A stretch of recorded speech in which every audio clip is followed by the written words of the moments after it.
तो सबसे पहले हम स्पेक्ट्रम देख रहे हैं। What do you mean by spectrum of light? बहुत सिंपल सी बात है। स्पेक्ट्रम ऑफ लाइट मतलब when a white ray of light is incident on a prism, when a white ray of light is incident on a prism, then it will disperse into 7 colors. The 7 colors are Bibigyor. Now these 7 colors which we will obtain on the screen, then the group of 7 colors that we obtain on the screen is so called as spectrum of light.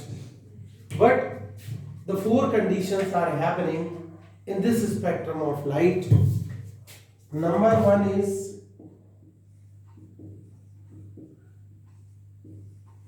virtual spectrum.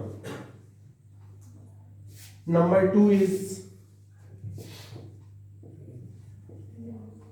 real spectrum.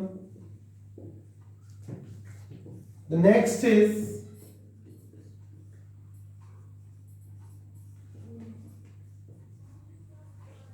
pure spectrum, and another one is impure spectrum. बहुत सरल सी बात है। अगर एक की जगह 2 white ray of light incident होती हैं और यहाँ पर पर्दे पर इसके 7 रंग हो गए, 7 में से हमने रेड और वायलेट ले लिया, 7 में से हमने रेड और वायलेट ले लिया, ये सोर्स है। अब वर्चुअली क्या किया जाए, इस वायलेट कलर को ऊपर तक ले जाए, रेड कलर को ले जाए, तो यहां पर ये वायलेट और ये रेड, ये कैसा स्पेक्ट्रम प्राप्त हुआ है? वर्चुअल स्पेक्ट्रम प्राप्त हुआ है, कि पर्दे पर प्राप्त नहीं हुआ। The spectrum which we can not obtain on the screen, that is obtain on the other side of the screen, that is virtually. ऐसा पॉसिबल नहीं है कि टकराए और वापस आ जाए, ये तो हम अपने मन से मिला रहे हैं। और नाउ द स्पेक्ट्रम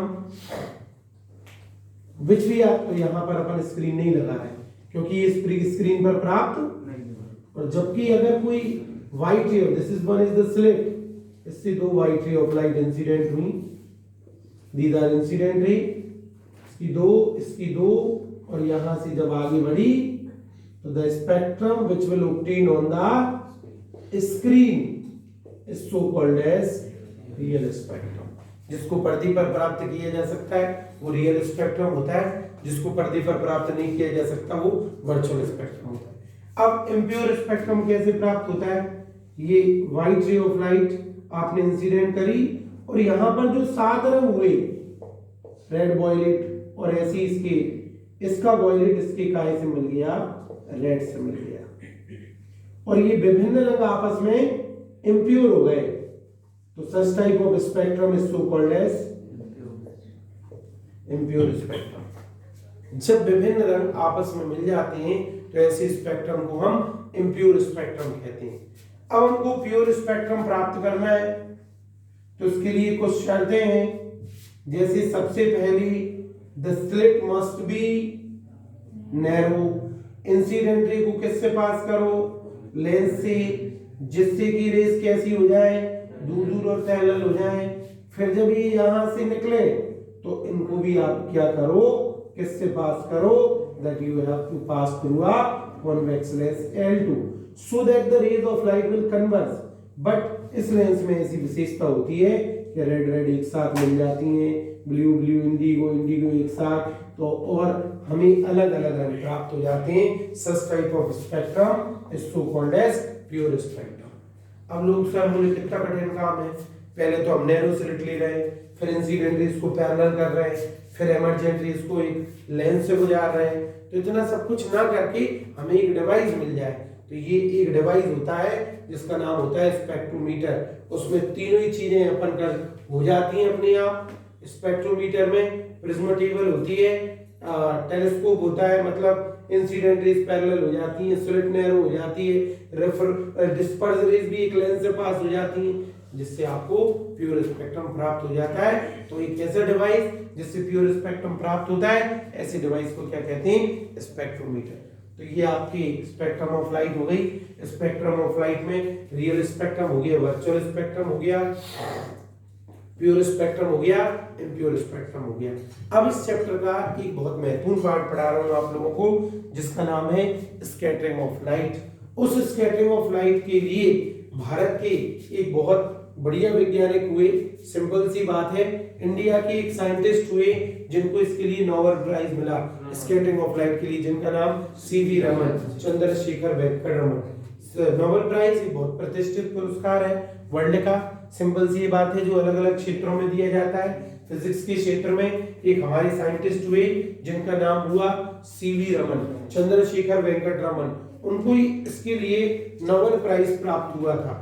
उन्होंने क्या किया था कि जब सन से प्रकाश की किरणें आ रही थी और आपके ग्लेशियर के ऊपर पड़ रही थी, तो उसके कितने रंग हो रहे थे? 7 कलर्स ऑब्टेन हो रहे थे उस ग्लेशियर के ऊपर। पानी के ऊपर बर्फ होता है, उसको ग्लेशियर बोलते हैं। तो ऐसे उन्होंने स्कैटरिंग बताई। स्कैटरिंग ऑफ लाइट जनरली होती क्या है? Blue colour of sky, sky का ब्लू नजर आना, सूर्य उगते समय, सूर्य डूबते समय रेड नजर आना, ठीक है।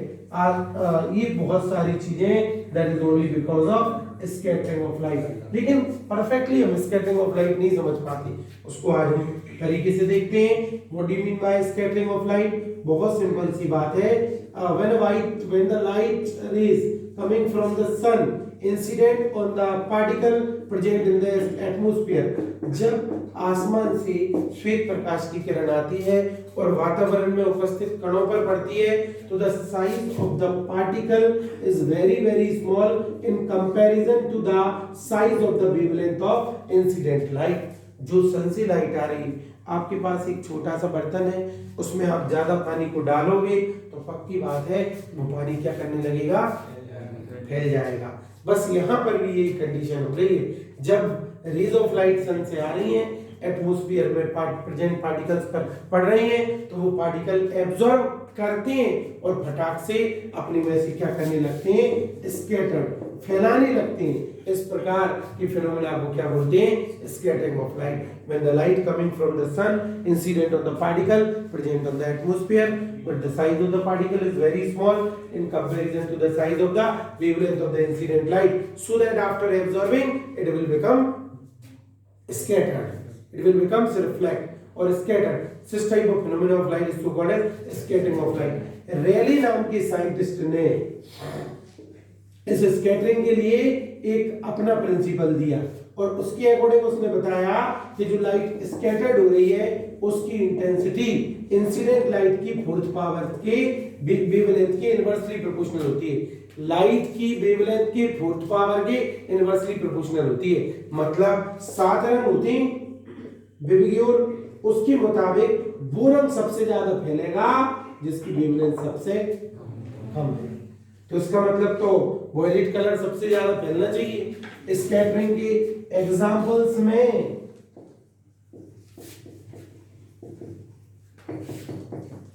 सबसे पहला होता है ब्लू कलर ऑफ स्काई। तो बोले सर आप तो कह रहे हैं कि रैली के मुताबिक वो कलर सबसे ज्यादा स्कैटर्ड होगा जिसकी वेवलेंथ सबसे कम है। किस कलर की वेवलेंथ सबसे कम है? तो फिर आकाश का रंग तो कैसा होना चाहिए? लेकिन वॉयलेट नहीं होता, नीला होता है। तो सुन लीजिए, ये 4 कलर जो है इनकी वेवलेंथ ज्यादा है, 3 कलर जो है इनकी वेवलेंथ कम है। तो इन 4 की तुलना में ये तीनों ही कलर ब्लू, इंडिगो और वॉयलेट ज्यादा फैलना चाहिए। यस और नो? 3 में से कोई एक आकाश का रंग होना चाहिए। लेकिन इन तीनों में से सबसे ज्यादा अमाउंट किस कलर का होता है? ब्लू कलर का। तो वेवलेंथ भी कम होती है, अमाउंट भी ज्यादा होता है, इस कारण the sky appears blue. Next thing, at the time of sunrise and sunset the sun appears red. सुनिए, पूरे दिन भर में जब सूर्य उगता है और सूर्य डूबता है, ऐसी स्थिति में सन और अर्थ के बीच की दूरी सनराइज और सनसेट में सबसे ज्यादा होती है। पूरे दिन भर में सन और अर्थ के बीच की दूरी कब सबसे ज्यादा होती है? Eight the time of sunrise and sunset. तो वही कलर अर्थ तक पहुंच पाता है जिसकी वेवलेंथ सबसे। तो तो केवल रेड कलर ही पहुंच पाता है, बाकी कलर पहुंच ही नहीं पाते। इसलिए यार जब पानी भरे ही नहीं होगा तो फैलेगा क्या, तो पहुंचेगा ही रेड कलर, तो स्कैटरिंग भी अकेली किसकी होगी, तो सनराइज सनसेट के समय रेड नजर आता है। नून के समय में सातों रंग एक साथ सिर पर पड़ते हैं, तो जो आकाश है या बादल है कैसे नजर आते हैं, क्योंकि सातों रंगों का स्कैटरिंग एक साथ होता है। मून पर चले जाओगे तो उसका सरफेस कैसा रहेगा, ब्लैक। जब एटमॉस्फेयर ही नहीं है, जब बर्तन ही नहीं है तो भरोगे क्या और फैलाओगे क्या, तो मून पर किसी प्रकार का कोई एटमॉस्फेयर नहीं है, तो वहां स्कैटरिंग ही नहीं होता। अब इस चैप्टर का लास्ट टॉपिक जिसका नाम है इंद्रधनुष, रेनबो, उपलब्ध करवा दिया आप लोगों के लिए वीडियो। जो बच्चे नहीं आए घर पे बैठ के देख लेना, बात खत्म, क्योंकि ये टॉपिक अब मेरा कंप्लीट करवाना जरूरी था।